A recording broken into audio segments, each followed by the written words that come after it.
हाँ जी, नमस्ते। मैं मनीष कुमार स्वामी कलाम क्लासेस दाता की ओर से आपका स्वागत करता हूँ। आज हम बात करेंगे नागौर में एक अपनी तहसील है मेड़ता।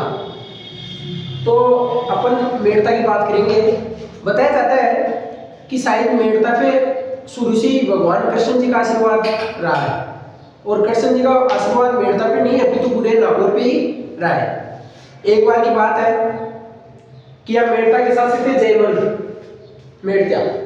तो जयमल बड़े कृष्ण भगवान के बड़े भक्त थे। तो इन्होंने एक बार एक पूजा पाठ का आयोजन रखा, और बताया जाता है कि ये अपनी पूजा में बैठे हुए थे और अचानक ही मेड़ता पर जोधपुर का शासक महादेव का अटैक हो जाता है। तो जयमल जी जैसे अपनी पूजा में बैठे हैं, तो पूजा में बैठने के बाद इन्होंने बताया अपनी माता जी को कि चाहे कोई भी आए लेकिन किसी को भी अंदर मेरी पूजा में अंदर नहीं आना है, चाहे कितना ही अर्जेंट काम हो। तो जयमल जी अपनी पूजा में बैठ गए, और पीछे से जैसे ही मेड़ता पे महादेव का अटैक हुआ तो वहाँ के सेनापति आए। आते ही उनकी माता जी को बोले कि जयमल जी तो अंदर पूजा में बैठे हुए। तो कहे फिर क्या, वो तो पूजा में से आएंगे नहीं। तो कहे नहीं बहुत अर्जेंट काम है। तो बोलो बताओ क्या है। तो कहे महादेव ने अपने मेड़ता पे अटैक कर दिया, बोलो जयमल जी का आदेश लिए क्या करना है क्या नहीं करना है। तो कहे तो उनकी माता जी बोले भाई अंदर तो नहीं जाने देना है। तो वो सेनापति बोलते हैं कि नहीं हमको तो आदेश तो लेना ही पड़ेगा क्योंकि जरूरी है। तो उनकी माता जी जैसे अंदर जाती हैं तो वो जयमल जी इशारा कर देते हैं कि ठीक है उनको बोल दीजिए कि भाई एक बार आप लड़ो, पीछे पीछे से मैं आपके साथ आ रहा हूँ। तो वो सेनापति जैसे उनकी माता जी ने आदेश दिया भाई आप लड़ो, जयमल पीछे से आ रहा है। तो वो सेनापति आगे अपने जाकर अपने रण मैदान में और महादेव की सेना के साथ युद्ध लड़ते हैं। और युद्ध इतना भयंकर युद्ध हुआ कि महादेव का पहला युद्ध था जिसमें महादेव शामिल था और महादेव की हार हुई थी। जैसे गिरुसुमेर का युद्ध था लेकिन उसमें महादेव शामिल नहीं था, लेकिन महादेव उस युद्ध से पहले निकल गया था। लेकिन ये युद्ध ऐसा था जिसमें महादेव था और महादेव की हार हुई, एकमात्र महादेव का युद्ध था। बताया जाता है कि वो सेना वापस आई और सेना आते आते रास्ते में नारे लगाए कि हमारा राजा कैसा हो, कि हमारा नारा जयमल, भाई उनका नारा था हमारा राजा कैसा हो, हमारा राजा जयमल जैसा हो, है ना, जयमल जिंदाबाद जयमल जिंदाबाद। तो वाकई बोले कि तो जयमल जी ने बोला क्या हुआ भाई युद्ध का, युद्ध तो सब जीत गए ना, आप भी तो आदेश दे रहे थे कि हाँ एक इधर से लड़े इधर से लड़े इधर से लड़े। तो वो सेना तो बोल रही, लेकिन जयमल तो कहेगा मैं तो मेरी पूजा में ही था यहाँ पर। तो कहेंगे मैं कब था, कहने नहीं राजा जी आप झूठ के बोल रहे हो, जयमल जी आप साथ थे ना, लेकिन नहीं मैं नहीं था। तो भैया वो सेनापति कहते हैं जी आप ही तो थे, हमें आदेश दे रहे थे कि आप इधर से लड़ो इधर से लड़ो।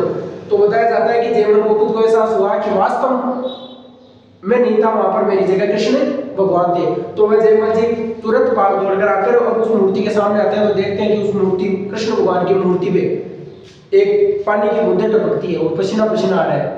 और जैसे बताया जाता है कि कृष्ण भगवान की मूर्ति के दोनों ओर कानों में कुंडल थे, और उनमें वापस आकर जयमल ने देखा ना तो उनमें से एक कुंडल गायब था, और वो एक कुंडल वापस जयमल जब जाकर देखा तो वहाँ युद्ध भूमि में एक कुंडल था। और आज भी मेड़ता के पास एक गांव है जिसका नाम कुंडल है। तो वास्तव में जयमल ने हाथ जोड़े कि वहाँ पर कृष्ण जी का बहुत बड़ा आशीर्वाद रहा। और फिर एक नागौर की बात, मकराना में अपने एक छोटा सा गांव पड़ता है, मकराना के पास कालवा की एक बहू थी कर्माबाई।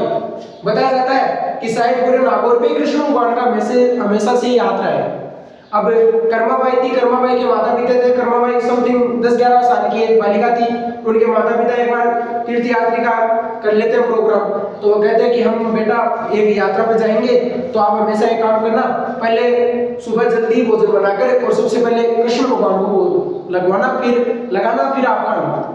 तो उनके माता पिता जी यात्रा पे जाते हैं और वो सुबह सुबह अपने भोजन तैयार करती है। अपने खाने में फिक्स है यहाँ पर बाजरे में, भाई नागौर में फिक्स है बाजरा, ऊंचा टीला रेत काटा बाजरी और खान मीठा बोला मोरिया सुबह मारो राजस्थान। तो उन्होंने बाजरा का वो बनाया, क्या बोलते हैं खींचड़ा, और खींचड़ा लगा के कृष्ण भगवान के सामने रख दिया और उन्होंने बोल दिया भाई ये लो, जैसे पिताजी को लगाते हैं वैसे मैंने बनाकर रख दिया।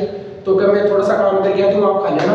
अब वो थोड़ी देर 5-10 मिनट घूम के आए, वो देखती है उसको, लेकिन वो खींचड़ा वैसे का वैसे पड़ा, क्योंकि उनके पिताजी तो सिर्फ एक वो अंगारे पे भोग लगाते हैं ना जागते पे, तो उस पे लगा देते थे, लेकिन वो कर नहीं। तो वो फिर देखती है कि वो शायद इसमें घी कम पड़ गया होगा, तो वो फिर थोड़ा सा घी लाकर फिर वो रख देती है, फिर कहता है कि ठीक है खा लेना जल्दी से। तो फिर वो 12 बज गई, 1 बज गई, 2 बज गई, वैसा वैसे करते करते 4 बज गई। 4 बजे तक कृष्ण भगवान ने वो भोजन नहीं खाया। अब उसकी वो बच्ची थी छोटी 10-11 साल की, तो उसकी आंतड़ियां गलगलाने लगी और वो आखिर वो बोलती है कि जब तक आप खाना नहीं खाओगे तब तक मैं भी नहीं खाऊंगी।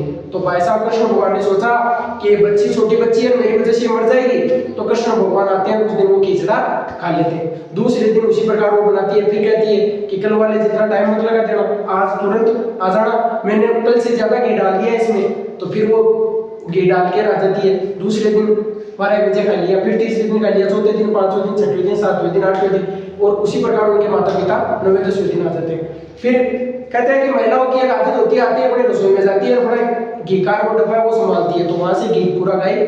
तो उसने आकर बच्ची को पूछा कि बच्ची बेटा बता कौन सी आंटी को दिया घी? तो कह रहे नहीं वो घी तो मैंने तो कृष्ण भगवान को खिला दिया।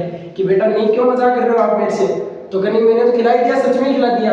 कहना भाई घी कितना, 1 चमची 2 चमची का? नहीं, वो पहले दिन तो बहुत जिद्दी पर हो गई थी, 4 बजे आए थे कि मैंने घी घी घी घी करते करते खिचड़े में घी डाल दिया पूरा। तो फिर कहते उसके पिताजी की नहीं बेटा मजाक है, बताओ फिर। तो कह नहीं मैंने सच में डाला है, और अगर आपको इतना ही मानने नहीं आ रहा तो मैं कल आपको बता दूंगी। और वो भैया शाम को हाथ जोड़ती है कि कृष्ण भगवान अगर आप अपनी बालिका की एक बात सच्चाई बतानी है तो कल आपको खाना खाने आना ही पड़ेगा। वो उसी प्रकार 9-10 बजे अपना भोजन बनाती है, खिचड़ा बनाती है और कृष्ण भगवान के सामने वो खिचड़ा रख देती है और भाई साहब पर्दा वो कर देती है सामने। और वो जैसे ही थोड़ी देर उसके पिताजी को पर्दा उठाते हैं वो खिचड़ा गायब। तो पिताजी साक्षात्कार उस बच्ची को, अपनी बेटी को दंडवत करते हैं कि बेटा जो मैंने 40 साल में नहीं किया वो आपने 10 दिन में करके दिखाया। बोलो कृष्ण भगवान की जय।